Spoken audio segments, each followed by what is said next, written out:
رب العالمين الصلاة والسلام وتحية والإكرام على النبي الأمي القرشي المكي المدني الهاشمي الرسول المسدد والمحمود العمجد مولانا ومولى الثقلين وجد الحسن والحسين أبي القاسم محمد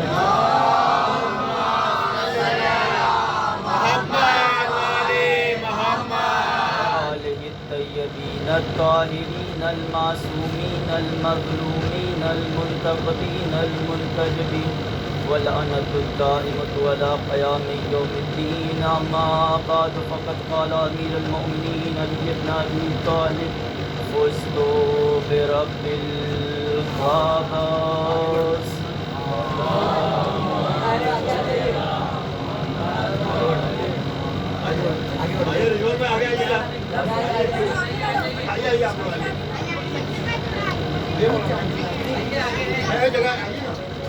عزاداران مسجد میں کربلا آپ سب آمادہ ہیں. آج ہمیں اور آپ کو مولا کا پرسہ رسول خدا کو پیش کرنا ہے. آج ہمیں مولا کا پرسہ بی بی سیدہ کو پیش کرنا ہے. آج ہمیں پرسہ بی بی زینب و کلثوم کو پیش کرنا ہے. آج ہمیں پرسہ حسن و حسین کو پیش کرنا ہے. دو اذانیں بھول نہ پائی کبھی بنت علی. کوفہ شہر کوفہ فجر کی اور عصر کربلا میں عصر کی.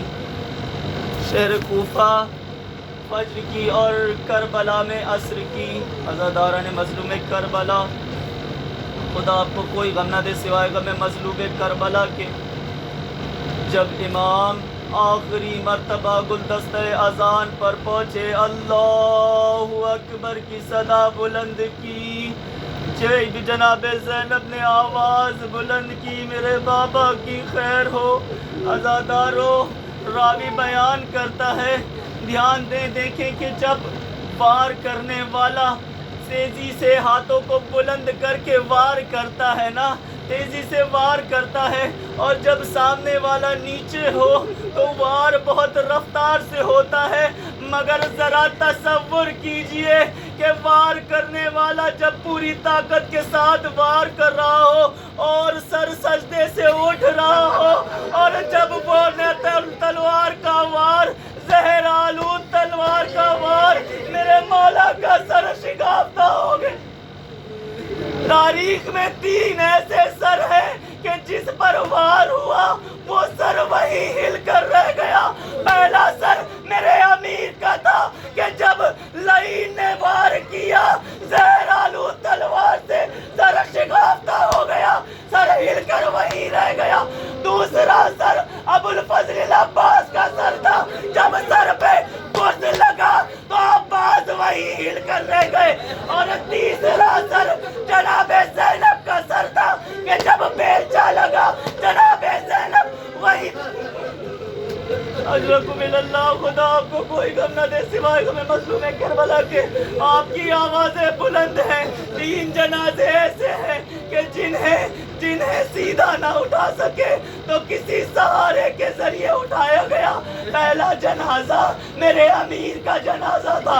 جب مولا کو اٹھانا چاہا، اٹھ نہ سکے، ایک چادر بچھائی گئی اور چادر کے سہارے سے میرے مولا کو اٹھایا گیا. دوسرا جنازہ جناب قاسم کا جنازہ تھا.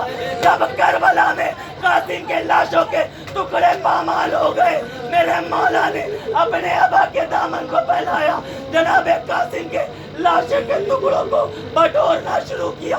تیسرا جنازہ امام موسیٰ قاسم کا جنازہ. اجرکم اللہ، آپ کی آوازیں گریہ بلند ہے.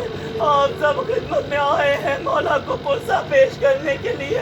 آج زینب و کلثوم یتیم ہو گئی، آج حسنین یتیم ہو گئے. یا جملوں کو پلٹ کر یوں کہوں کہ ہم سب یتیم ہو گئے. اجرکم اللہ، خدا آپ کو کوئی غم نہ دے سوائے غم مظلوم کربلا کے.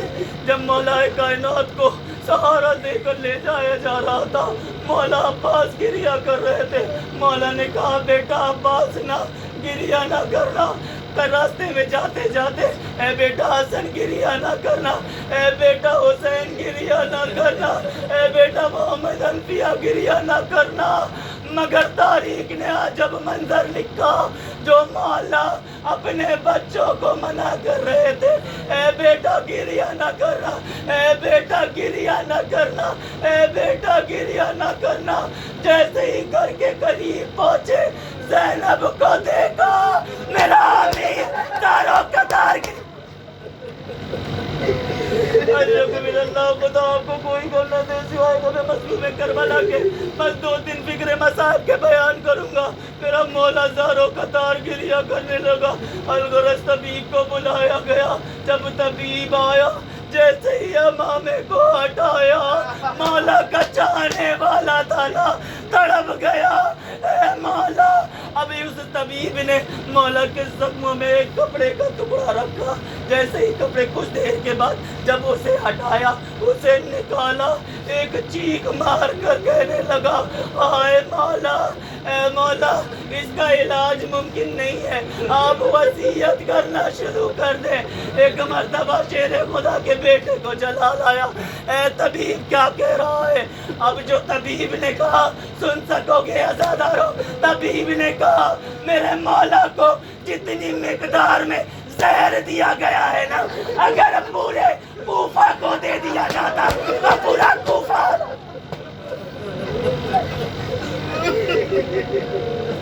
اللہ خدا آپ کو کوئی گمنا نہیں سوائے کہ مظلوم کربلا کے پورا کوفہ ہلاک ہو جاتا۔ اے مولا، یہ تو میرے مولا ہے، یہ شیر خدا ہے جو 2 دن سے تڑپ رہے ہیں۔ آزادارو حجکم اللہ، طبیب نے کہا جتنا زیادہ ہو سکے مولا کو دودھ پلائے تاکہ کچھ راحت ملے گی۔ اب طبیب گھر سے باہر آیا، اعلان کرنا شروع کیا، اے کوفے والو، تمہارے امیر کو دودھ کی ضرورت ہے، جتنا ہو سکے اپنے مولا کو دودھ پلاؤ۔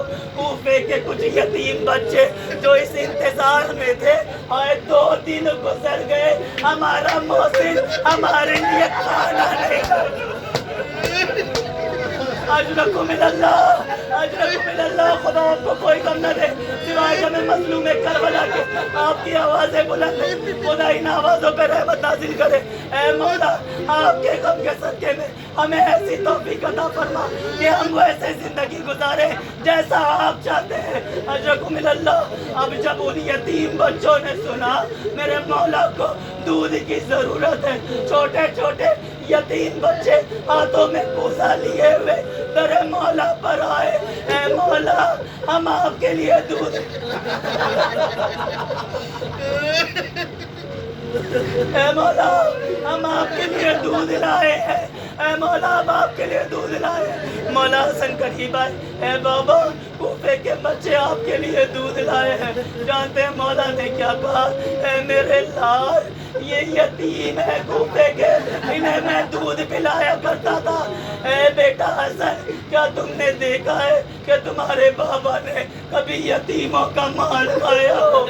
ہاتھوں کو جوڑوں گا، اے مولا آپ کی محبت کے لیے آپ بہت خوش نصیب ہیں۔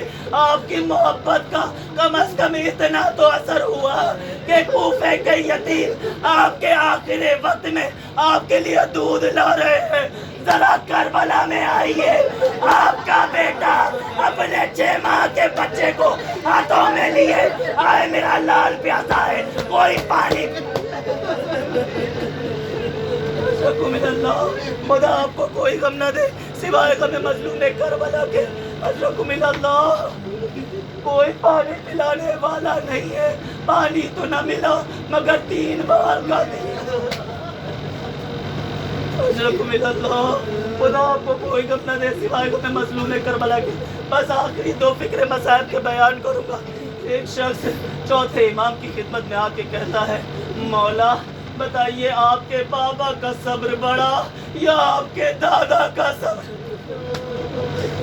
اے مولا آپ کے بابا کا صبر بڑا ہے یا آپ کے دادا کا صبر بڑا ہے؟ ایک مرتبہ چوتھے امام زاروں قطار رونے لگے، چاروں قطار رونے لگے۔ کچھ دیر کے بعد کہتے ہیں میرے دادا کا صبر بڑا. آنے والا شخص کہتا ہے مولا کیسے؟ کربلا میں عباس کے بازو آپ کے بابا نے اٹھائے, علی اصغر کے گلے سے تیر آپ کے بابا نے نکالا, قاسم کے لاشوں کے ٹکڑوں کو آپ کے بابا نے اٹھایا, علی اکبر کے کلیجے سے برچی کا بل آپ کے بابا نے نکالا. تو آپ کے دادا کا صبر کیسے بڑھا؟ اجرکم اللہ, آپ کے دادا کا صبر کیسے بڑھا؟ پھر مولا زاروں قطار رونے لگے. پھر کچھ دیر کے بعد کہا میرے بابا کی 2 مصیبتیں تھی جو آئی تو صحیح مگر میرے بابا کے شہادت کے بعد آئی. کہا مولا وہ کون سی مصیبتیں ہیں؟ مولا وہ کون سی مصیبتیں؟ بس آخری 2 فکریں. مولا وہ کون سی 2 مصیبتیں؟ ایک مرتبہ امام نے فرمایا میرا بابا نہیں چاہتا تھا کہ اس کی موجودگی میں خیموں میں آگ لگائی جائے, سروں سے چادریں چھینی جائے. آئے آپ کیا سن رہے ہیں؟ میرا بابا نہیں چاہتا تھا کہ اس کی موجودگی میں خیموں میں آگ لگائی جائے, سروں سے چادریں چھینی جائے. میرا بابا, دوسری مصیبتیں سنیے, میرا بابا نہیں چاہتا تھا کہ اس کے سامنے شہداء کے سر تن سے جدا کیے جائیں. یہ مصیبتیں آئیں تو صحیح مگر میرے بابا کی شہادت کے بعد آئی. یہ مصیبتیں آئیں مگر میرے بابا کی شہادت کے بعد آئی. کہا سن اور انصاف سے بتا کہ میرا دادا زندہ تھا, گھر میں آگ لگا دی اور میرا دادا زندہ تھا, دروازے پر لات مار دیا گیا. میرا بابا, میرا دادا زندہ تھا, میری دادی پر تماچے مارے.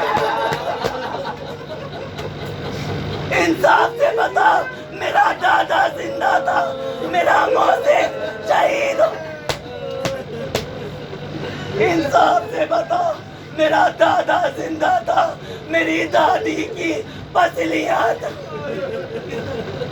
اجرکم اللہ, خدا آپ کو کوئی غم نہ دے سوائے غم مظلوم کربلا کے. یہ میرے مولا کی مظلومیت تھی. بس آخری فکرہ, بس آخری فرقہ. الغرض امام نے وصیت کرنا شروع کی, اے بیٹا حسن سارے فرائض تمہارے حوالے, اے بیٹا سارے حوالے. سب بیٹوں کو امام حسن کے حوالے کیا, بیٹیوں کو امام حسن کے حوالے کیا. تاریخ بتاتی ہے امام لش کے عالم میں تھے. کچھ دیر کے بعد افاقہ ہوا, دیکھا جناب ام البنین ہاتھوں کو باندھے ہوئے رو رہی ہے. کہا ہے ام البنین کیا بات ہے؟ کہا مولا آپ نے سب کو بیٹا امام حسن کے حوالے کیا, سب کو حسن کے حوالے کیا. کیا میرے عباس سے کچھ خطا ہو گئی ہے؟ میرے عباس کو حسن کے حوالے نہ کیا. اب مولا کہتے ہیں اے ام البنین عباس میرے حسین کے لیے ہے, میں نہیں سے کربلا. بس آخری فکرہ یہ میں نے سے کربلا کے لیے مانگا, مولا عباس کو امام حسین کے حوالے کیا. بس آخری فکرہ الغرض تابوت برآمد ہوا, تابوت برآمد ہوا, قبرستان پہنچا. راوی بیان کرتا ہے, بس آخری فکرہ راوی بیان کرتا ہے جب حسنین جنازے کو دفن کر کے واپس آ رہے تھے, ایک نشیب سے کسی کے رونے کی آواز آ رہی. اجرکم اللہ, ایک نشیب سے کسی کے رونے کی آواز آ رہی تھی. جب امام حسن امام حسین قریب گئے, دیکھا ایک نابینا شخص ہے جو مسلسل رو رہا ہے. کہا بھائی کیا بات ہے, کیوں پریشان ہوں, کیا کوئی بات ہے؟ کہا میری بہت سمسیا ہے. مگر کہا کیا بات ہے بتاؤ. کہا میں 3 دن سے بھوکا ہوں, میں نے کچھ نہیں کہا, نہیں کھایا, مگر یہ بھی میرا مسئلہ نہیں ہے. کہا میں نے 3 دن سے اپنی دوا نہیں کھائی, مگر یہ بھی میرا مسئلہ نہیں ہے. امام نے کہا تو کیا بات ہے, خدا کسی بٹے کو وہ منظر نہ دکھائے. اب امام نے سوال کیا کیا بات ہے. کہا ایک میرا محسن تھا جو روزانہ میرے لیے کھانا لایا کرتا تھا, میری خدمت کیا کرتا تھا, مجھے دوا کھلایا کرتا تھا. آج 3 دن ہو گئے میرا محسن مجھے نظر نہیں آیا. اگر ہو سکے تو میرے محسن کو لا دو, اگر ہو سکے تو میرے محسن کو لا دو. اب امام نے فرمایا کیا کوئی اس کی علامت ہے؟ کہا کیا اس کا نام کچھ پتا کچھ معلوم ہے؟ کہا نہیں۔ تو کہا کیا تم نے کبھی نہیں پوچھا؟ کہا میں نے پوچھا۔ جب بھی میں نے پوچھا تم کون ہو تو وہ کہنے والا کہتا ہے میں فقیر ہوں، ایک فقیر کے ساتھ کھانا پھر جب میں پوچھتا تو کہتا میں مسکین ہوں، ایک مسکین کے ساتھ کھا رہا ہوں۔ کہا کوئی علامت معلوم ہے؟ کہا ہاں کچھ علامتیں ہیں، جیسا لہجہ تیرا ہے کہا جیسے تیرے بدن سے خوشبو آ رہی ہے ویسے ہی اس کے بدن سے آ رہی ہے۔ اللہ جانے حسنین کے دل پر کیا گزر رہی ہوگی۔ ایک مرتبہ امام حسن نے کہا وہ میرے بابا علی مرتضیٰ تھے، اتنا سننا تھا وہ نابینا تڑپ گیا۔ ہائے میں اپنے مولا سے اتنے وقت سے خدمت لے رہا تھا، کہا اے مولا مجھے اپنے بابا کی قبر پہ لے چل۔ بس آخری فکرہ اب مولا کی قبر پہ آیا، آ کر گر گیا۔ اے مولا جب تک آپ زندہ تھے میری خدمت کرتے رہے، اے مولا مجھے بھی اپنے پاس بلا لیجیے۔